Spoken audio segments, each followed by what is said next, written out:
Hello everybody and welcome back to World of Warships Legends. My name is Spartan Elite 43 and tonight we are doing something a little bit different. We are going to be in the Tier 5 American Destroyer, the Mahan, or the Mahan. Somebody will have to correct me. I'm terrible with pronunciation, and for once, even an American ship I'm going to be terrible at. So yeah, we're in the Tier 5 Mahan, and there's some things that I need to talk about. First of all, you guys are awesome. Just getting that out of the way. The second is, I'm not that good with destroyers. And third, I'm not that good with American Tier 5 destroyers. American destroyers in general tend to be more of light cruisers than they are the destroyers that you are used to. And by that, I mean they have multiple guns, they are very good gunboats, but the torpedoes are kind of crap, if I'm honest. They're pretty bad. The torpedoes that you get are 5.5 kilometers, and I think when you get them fully upgraded on this particular ship, you get 6 kilometers. Woo! 6 kilometers, guys! Well, there's a funny thing about the 6 kilometers, and you'll see as soon as I go down... first of all, here's something else, a little tip that I just picked up recently. You see the white circle on the mini-map, top left corner, and you see the green circle. The white circle is your maximum firing range for the weapon that you have selected. And the green circle is your detection range, by sea. So, if there's anything inside that green circle, you're going to be detected. If there's anything inside the white circle, you can shoot it. Now, there's a funny thing that happens when you're in an American destroyer, that when you switch over to your torpedoes, happens. That little white circle goes inside the green circle. That's very bad if you're a destroyer. And I'll explain. What that means is you cannot fire your torpedoes and hit, or at least hope to hit, from inside of concealment.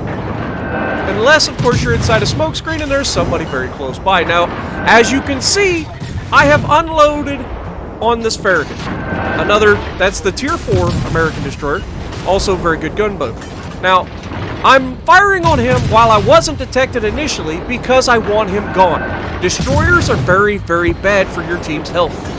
So anytime I get a chance to try to take one out, I'm going to take that opportunity. Yes, it means that I'm opening myself up to be shot. But it is the American destroyer's job to get rid of other destroyers. That is your first priority.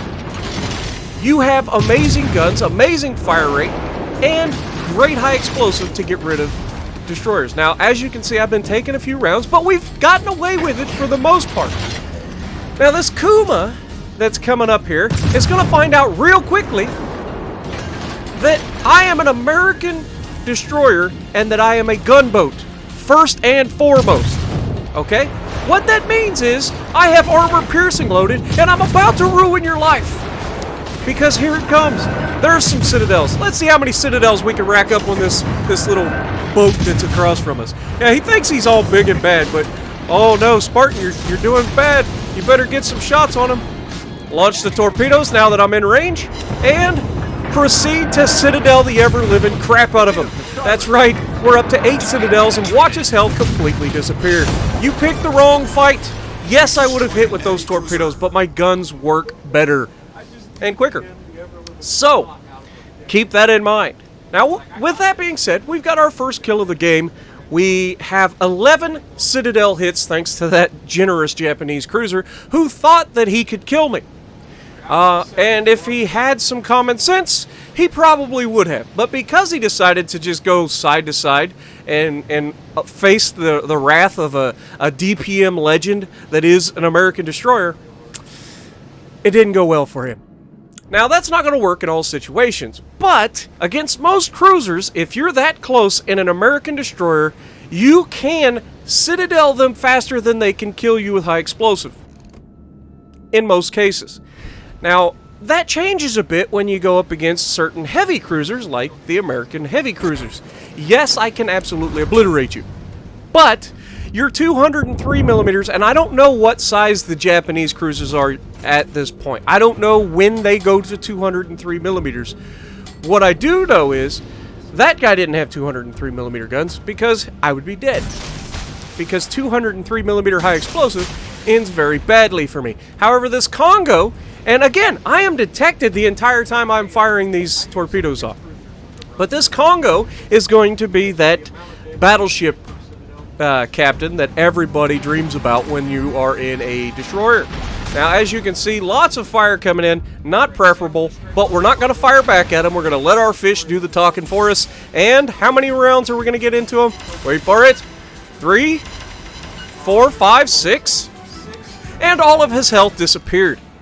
73,000 damage we have right now. And again, I don't know why I'm firing now. Now, I do know why I'm firing. I'm trying to set a fire to burn him to death for the rest of his health. But what I'm doing is I'm screwing myself because every time you fire your guns, your detection circle goes out to your maximum range. Okay? It equals it. So if you're able to hit somebody, they're able to see you. Make sense? Started. Now, you'll see that I go ahead, throw smoke up, and I stop firing. Now, after a few seconds of not firing, your detection radius shrinks back down to its normal size, and you're able to go undetected. Of course, I had the smoke screen up, started, at least, to help with that. But I have absolutely decimated that Congo. He has no health left, and he's hating life. And so he's not long for this world. But the game is still up for grabs. I only have 3,000 health. This could go horribly wrong at any point, and it very well may.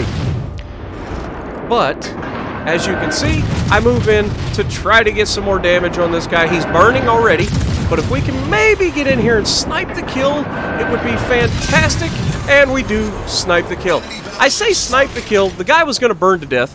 But I did most of the damage to begin with, so I felt like that was my kill to be taken anyway. Whether or not that guy set him on fire was irrelevant to me. So, you know, it is what it is. And again, you don't want to, in a destroyer, make a habit of getting yourself detected by firing at people. But in certain situations, it does come in handy. Now, as you can see, we've got 3 ships left that we got to fight. We've got 2 battleships and 1 cruiser, and the battleships are quite a ways away, so I'm going to try to hunt the cruiser. The cruiser appears to be last seen around this big island up ahead, so we're going to try to cut him off. If I can get out there and get into a fight with this cruiser, I think we'll be doing pretty good. But you guys will have to let me know what you guys think in the comments below of how well I've done or how well I didn't do. I know there's some destroyer captains out there that are going to look at this and cringe every time I fire from concealment. But I think overall I did pretty well. I got lucky that there was a bunch of people in this enemy squad that just let me have my way with them. And that's what you get. You know, any good game in any of these World of Tanks or World of Warships, or it doesn't matter what game it is, any good game, you've got to have, you know, the skill to put yourself in the right position to take advantage of the weaknesses of the enemy team, right? And you got to have the luck to go with it. And sometimes you get that luck, and sometimes you get deleted. And so this time I got lucky. And honestly, I'm not a destroyer captain. I love cruisers. I love my battleships. Destroyers, I love the idea behind it, but as of right now, I'm just not, it's not my gameplay. Torpedoes and relying on that, and it's not for me. But I'm still going to do it. I'm getting very close to getting I say very close. I'm a long ways away from getting my Tier 6 destroyer. So I'm still quite a ways out from getting the 3rd Tier 6 that I need to complete the Turn the Tide. Where are you guys at in the missions? On Turn the Tide, I've already got my Tier 6 battleship, the Colorado. I've got my Tier 6 cruiser, the New Orleans, and I'm almost to, well, I say almost. I'm at Tier 5 on the road to Tier 6, and hopefully we'll get this thing fully upgraded pretty soon. I'll get hopefully a longer range torpedo. But you guys will have to let me know what you guys think as well. I'm enjoying the game, I really am. And I hope you guys seem to be enjoying it as well. because you guys have been absolutely fantastic. But as you can see, I'm sneaking up behind this Ioba, and I'm trying to put rounds on him. I've got armor piercing loaded. We're a long ways out. We're about, what, 6.5 kilometers from the target right now, which is difficult for armor piercing, but he's going to go broadside onto us. And with all 5 guns pointed towards that broadside of that ship, we're going to try to get some citadels as we get close. Now, at this range, it's still difficult to get those citadels with the small caliber. But as we get closer, there's becomes the chance. Now, you can see I'm already turning away, but unfortunately he gets some nice easy damage from me. But there we start getting the shots into the back of the ship, and you can see I'm aiming for that water line, and there's the first citadel, giving us a nice hit. But we're just chewing them apart, just cycling the guns as fast as they can go. Just keep firing. Come on, we got him, and we take him down. Unfortunately, I don't see the fact that he gets one last salvo off, and it hits its mark, even if just barely, taking me down to the bottom of Davy Jones' locker. So let me know what you guys think about this match in the comments below. I enjoy this game, so hopefully you guys do as well. But we end up with 83,700 damage. What did we end up with? 12 citadels? Yep, 12 citadels, 2 kills, 3,835 XP with 211,000 silver. So if you like what I'm doing, punch the like button, leave a comment below, subscribe to the channel if you haven't already, and as always, I will see you in the next video.